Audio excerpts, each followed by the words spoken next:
Alors en Suisse francophone, il est évident que le verbe emmerder a marqué les esprits.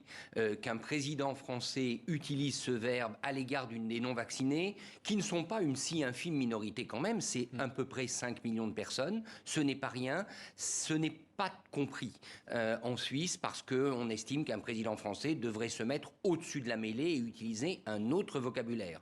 Par contre, ce qui inquiète, c'est la détérioration du climat politique en France à 3 mois de la présidentielle, ce sentiment qu'on va vers une sorte de descente inexorable, de pugilat obligé, et finalement, le débat sanitaire est confisqué par le débat sur la présidentielle et l'impression qu'Emmanuel Macron lui-même diabolise la partie adverse. Justement, dans votre édito de ce matin, vous expliquiez à vos lecteurs qu'il y avait, selon vous, une partie politique, voire électoraliste, dans ces propos.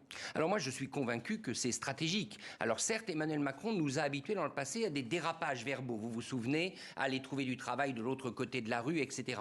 Dans ce cas, ce n'était pas un entretien classique. C'était un entretien face au lecteur du Parisien. Donc il savait à quoi il s'attendait. Il a utilisé ce verbe de manière, je dirais, volontariste pour témoigner de sa volonté justement de s'en prendre à ceux qu'il appelle les irresponsables. Et à mon sens, ça participe d'une stratégie parce que ce qu'il cherche à faire, c'est démontrer que lui, le président, est le garant de la cohésion nationale sanitaire et que tous ceux qui s'y opposent, au fond, s'opposent au relèvement de la nation. En Suisse, il y a aussi ce débat entre vaccinés et non vaccinés. Oui, il y a un débat très fort, notamment en Suisse alémanique.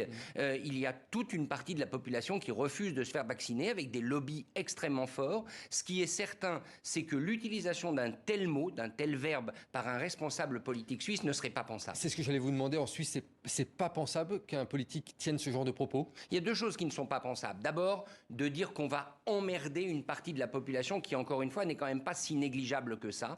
Et deuxièmement, transformer, comme le Parlement s'apprête à le faire, en tout cas à l'Assemblée nationale, le pass sanitaire en pass vaccinal, ça, ce serait impossible aujourd'hui en Suisse parce que cette idée d'une obligation vaccinale, elle est considérée comme attentatoire aux libertés. D'ailleurs, factuellement, elle l'est. Et je pense que ça ne pourrait pas passer dans un pays beaucoup plus parlementaire et aussi beaucoup plus consensuel que la France.